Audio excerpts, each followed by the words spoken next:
A little bit of the ZOHAR in this week's Parsha, Parshas Pikudei.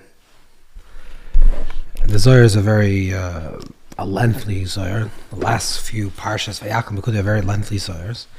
So to start off, just to learn a little bit in the beginning of the ZOHAR, to see what the ZOHAR has to say about this week's Parsha, and the lessons we can learn. So the general idea of this week's Parsha, Pikudei, is the counting. Vayakhel, Pikudei, sometimes they're together, sometimes separate. Vayakhel is when there's all the elements are gathered that were created, that were gathered in order to build a Mishkan, to build a tabernacle in the desert. And Pikudei is when there's an accounting, and each element, every object that was brought was counted and measured exactly in its amounts. So the pasuk, the beginning of the parsha, this is the final parsha, the final counting, the final portion of this, of the whole book of Shmos. And the pasuk says, "Eila Pikudei ha-Mishkan Mishkan ha-Eidus," that this is the counting of the Mishkan. Mishkan translated as the tabernacle, the Mishkan.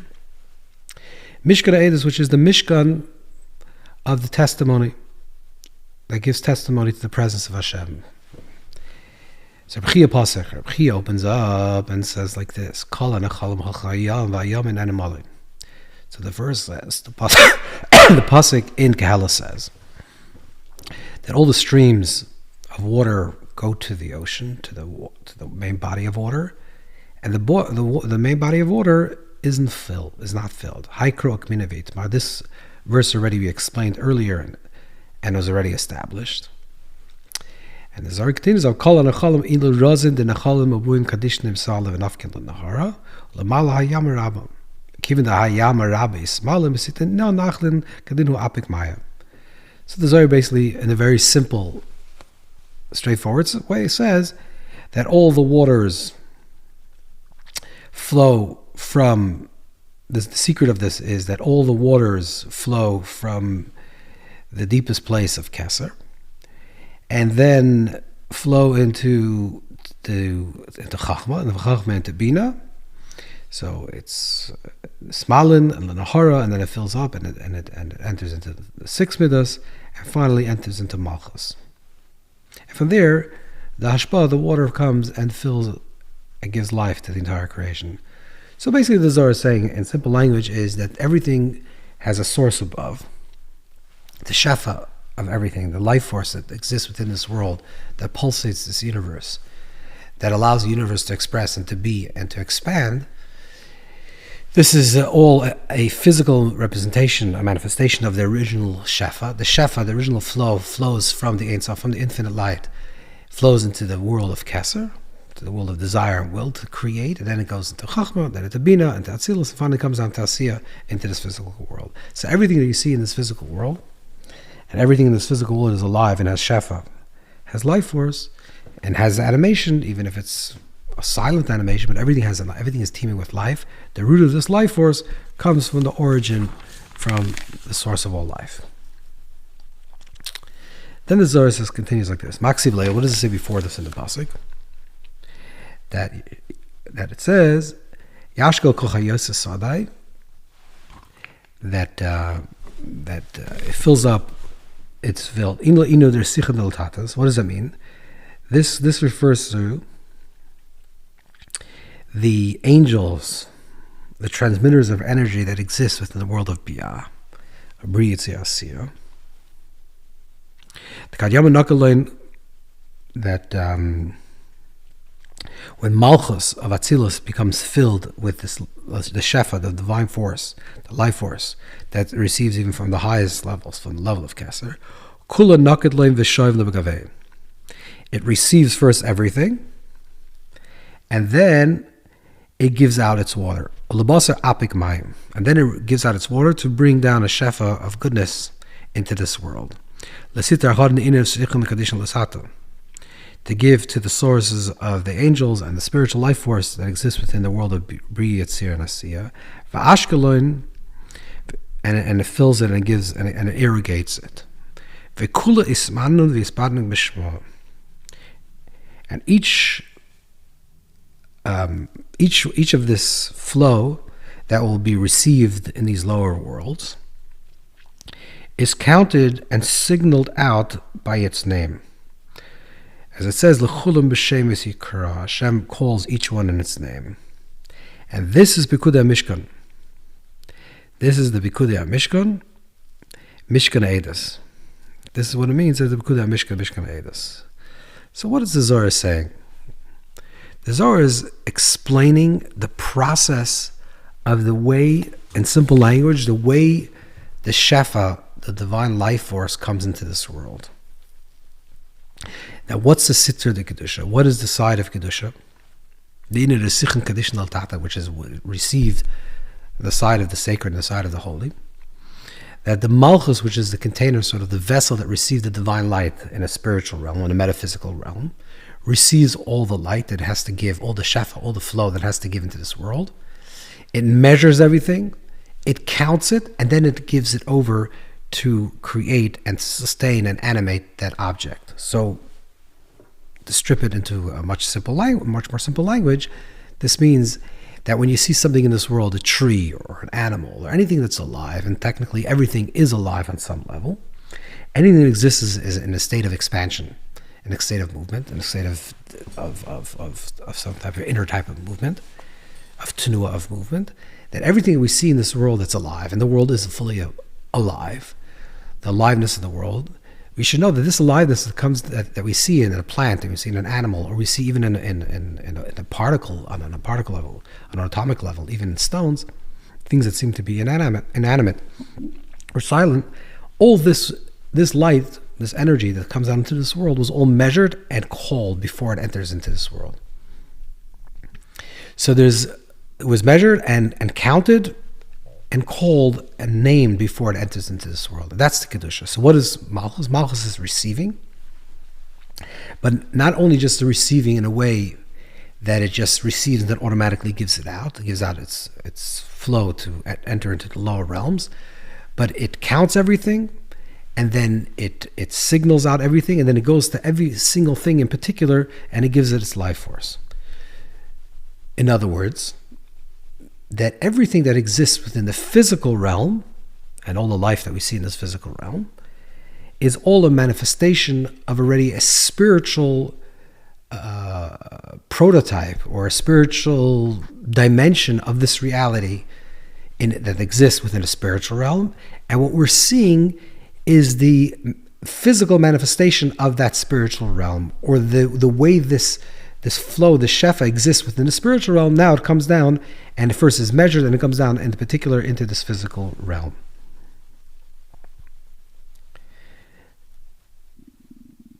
So this is the first important thing that the Zohar is saying, the Zohar Kodesh is saying, is that Kedusha, the definition of holiness, or a definition of holiness, in this context, means something that's received, and then with choice and measurement and counting, received and then given out. The opposite, the inverse of that would be when a person receives in a way that they are completely transparent, that they're receiving, there's no assimilating, it's passing through them, there's no ownership, but it just passes through them. That gives the possibility for the opposite of Kedusha. Every single time we're releasing energy, to say it a little differently, every time we're releasing something, when it's done with process, when we receive a certain, let's say, an inspiration, something from the outside, or receive even some type of financial gain, something that we receive from this world, the correct way, in a Kedusha way, in a holy way, is that we receive it, we own it, and then we choose consciously to give it out appropriately. Versus something that's never really assimilated and something that's passing through you. Let's say a person, for example, and a more extreme example, a person wins the lottery, wins something extraordinary physically, let's say some monetary issue, wins something. If they don't assimilate it correctly, measure it, count it, and then spend it, the money is just going to flow through them, and it's going to end up in. First of all, it's going to end up that they're going to be completely depleted of their financial gain, and also going to be also depleted on an emotional and a mental level as well, and a physical level. Because the correct way of doing things and receiving things is to receive it, to measure it, and then to give it out. That's the first important idea.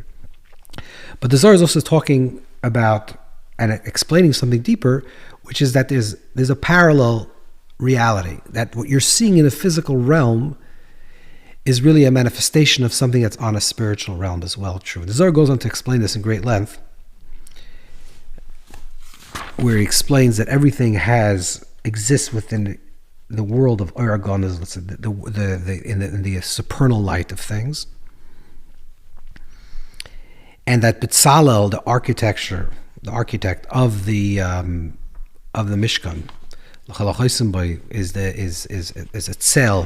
is the mirror image of something that's above, and he draws down the Mishkan. So to say this a little bit differently, to explain this, that it seems to be that the idea of counting something, measuring it, and then distributing it seems to be a positive quality. We say that if something is given to you and you receive something, and you receive it in a way that you don't really absorb it, you don't really assimilate it into your own consciousness, into your own being, it just passes through you, it's just going to you're going to become depleted of it, and it's going to go into unsavory places. It's not going to be directed in correct places.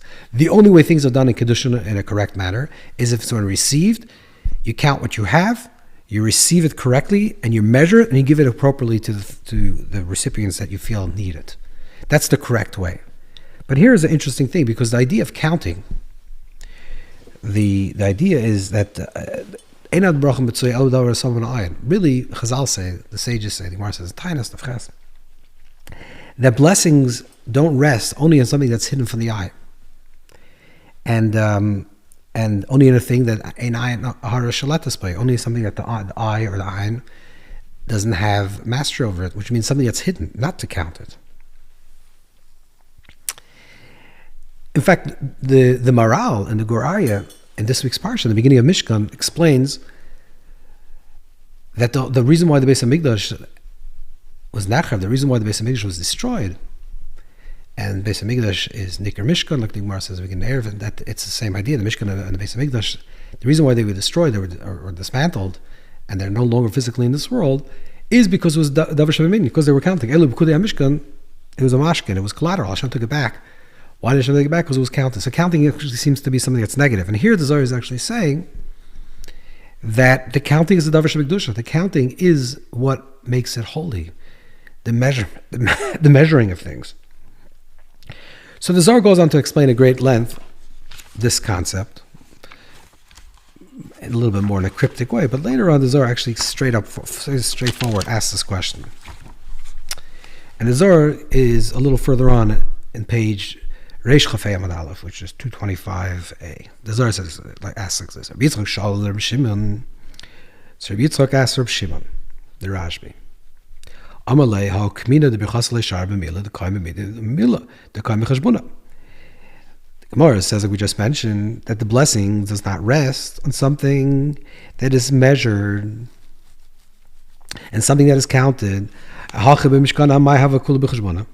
in the Mishkan over here, why was everything counted? Why did they count all the elements and all the thing that were everything that was donated, the gold and silver and all the materials? Why was they counted? We know that blessings only rest in something that's something that's hidden. So why was it counted? Rabbi Shimon told Rabbi Yitzchak, we learned. Now I'm going to explain to any place that the Sitra Kedusha, the sacred side, the holy side, rests, then the counting is also from the level of the holy. Then the blessing rests on this concept and is protected and never leaves it. How does he know? Minola, how do we see this? From the laws of tithing. Begin to ask cheshbon lakacha, because since we say that Assyria Kodesh, you have to count them, you count your tenth, you tithe, and not only that, the blessing now rests on the rest of the money that you didn't tithe. So you tithe, you give 10%. Certainly the Mishkan, which is to begin with, is holy. And it comes from the side of the holy. Certainly whatever is counted is holy. So the Zohar seems to just say that it's holy, but doesn't explain why it's holy. The Zohar just seems to say that there's two types of counting. There's one counting, which is a negative type of counting, or something that becomes susceptible to ayin har, to the negative eye, to the evil eye. And there's no blessing. It's the opposite of blessing. And the bracha is not sure, the blessing does not rest in a place where there's something that's counted. And over here, because it's the level of Kedusha, it is counted and it is holy. Well, why? So, if you read what the Zohar is basically saying, it's a long piece, but what the Zohar is basically saying, and the reason why it's called Mishkan, they call it collateral, is that the Zohar is giving an analogy, and it says as a kolshkin, it's a certainty that this is true with regards to the Mishkan, is the construct is that there are two ways how we can think about the things that we have in this world. A person's money, possessions, whatever a person has, their physical things that they have in this world. There's two ways how to think about it.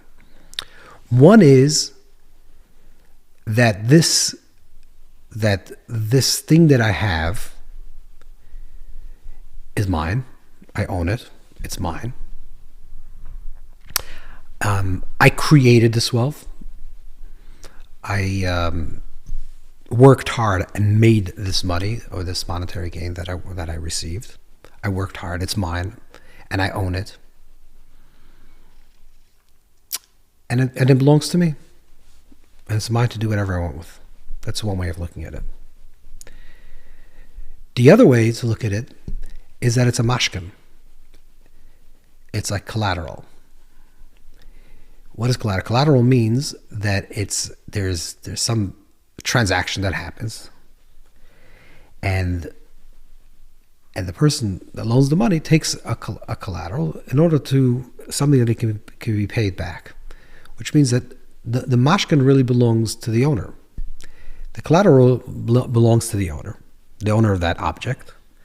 It's just because there was a transaction of a loan, so therefore the collateral is now held by the other person that holds the collateral in case the person doesn't pay back his loan. That's the definition of the mashkan. So what this means is like as follows, and the Zohar writes this in various different ways, but this is what the Zohar is saying is like as follows. When a person looks at their money, they can say two things. They can say, this is my money, I earned it, and I'm choosing to give, let's say, to tithe of the money that I have, I'm choosing to give 10% to charity, for tzedakah, for Meiser, for the lady. I'm choosing to give. The other way of looking at it is that this charity that I have, which is the 10% of my earnings, this Meiser that I have, is not mine, that belongs to me, and I'm giving it away. It is, to begin with, belongs to the poor person. And I am just the shliach, I'm the messenger that receives this money in order to give to the poor person. Let's say you give someone money. Let's say you give a poor person some charity. So you can think to yourself, this is my money and I'm giving it away. The kindness of my heart, I'm giving to that poor person. Or you can think, really, this money really belongs to the poor person.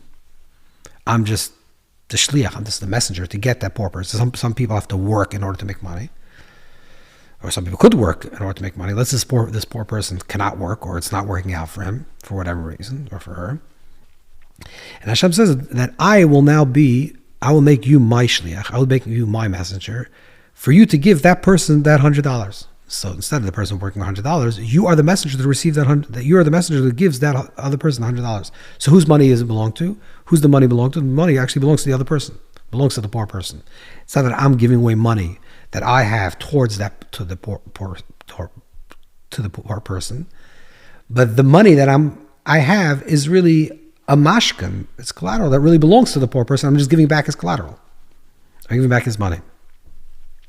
This, on a deep level, the Zohar says, on a kol sheken, on a certain, on even a higher level, can be understood everything that we have. everything that we have in a person, everything possession that a person has in their life, all the money that they have, and all the things that they have in their life, you can look at it as yours, and you're going to be a good person and a charitable person and give some of that to charity. Or you can say, really, this is Hashem's money. Everything belongs to Hashem.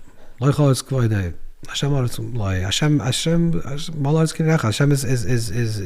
this belongs to Hashem's kind. This belongs to Hashem. This belongs to the Creator. This belongs to Hashem. So why do I have it? Why do I have it as my possession? Because Samashkin, I'm holding this. It's only a collateral of something else. There's something has to happen here. I have to do something with this money, but it doesn't belong to me. And Hashem could take it at any moment. Hashem knows. Hashem could take it back from me, because it really belongs to God. It really belongs to Hashem. So that's two ways how to look at the things that we have in our life. Certainly how we look at our body, because that's certainly not something that belongs to us. Therefore, a person doesn't have ownership of their body, like the Rambaz writes.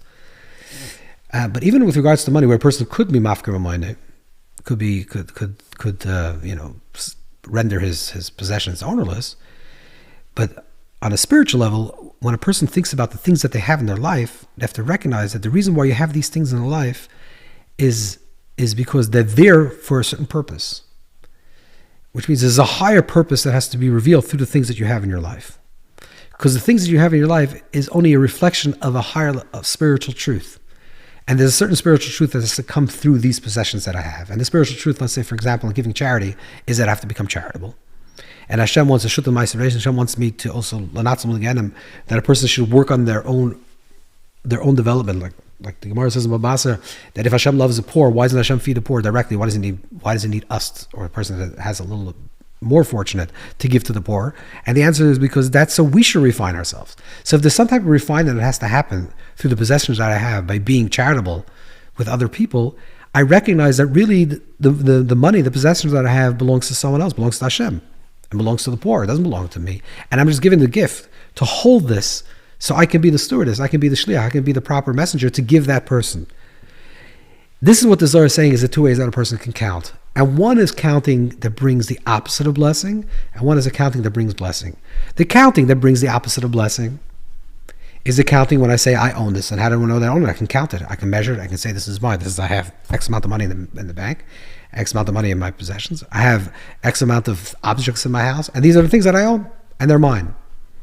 That type of ownership, of believing in the ownership of things, and I am the controller and I own these things, brings the opposite of blessing. Because what you're doing is you're signaling out the fact that you have these things, and then there's an ayin hara, then there's a possibility of a negative eye, and a possibility of being judged. Because if you own it and you have it, do you really deserve it? And that's going to be the question. So that's the question that's being brought forth by your own ownership. By me saying that I own it, and me saying that it's mine, then there has to be a reevaluation whether you actually really deserve it. But in the opposite side of that, which is where the side that we receive blessing, is when we say the things that I have in my life really is owned by Hashem, and Hashem wants it to be to the poor or wherever Hashem wants it to be, and it happens to be that Hashem gave it to me for this period of time, and therefore when I'm going to use these things, I'm going to count them, because I'm not counting my own things that I have. I'm counting things that belongs to Hashem, that Hashem gave me, that I can utilize to reach a higher purpose. And the point of these things, again, the shefa that I'm experiencing, the physical shefa that I have in my life, the physical abundance that I'm having in my life, whichever person has to feel that they're living in a state of abundance. The physical abundance that I have in my life is really a reflection of a spiritual abundance, which means there's some type of process that I have to learn and gain type of internal abundance or mindset that I have to learn through these things that I have in my life. But I recognize these things are just a means to get me into a higher place. And therefore, when I count, there's also a level of blessing. And that's the lesson that we have to learn and think about when we think about the things that we have and the counting of our things and measuring the things that we have in our life. What are they? Are they something that they're owned by us, and therefore I can utilize and use or abuse, God forbid, in any way that I wish? Or I recognize that this is something that's coming from the abundance of above, and therefore it's manifested in the abundance that I have in below, and it really belongs to the source of all life and the place of all abundance, and it's on loan to me. And and I have this as collateral. I can use it for the benefit of mankind, and use it for the benefit of charity and to serve Hashem. And if I do that, when the counting also draws down blessings. wonderful Shabbos.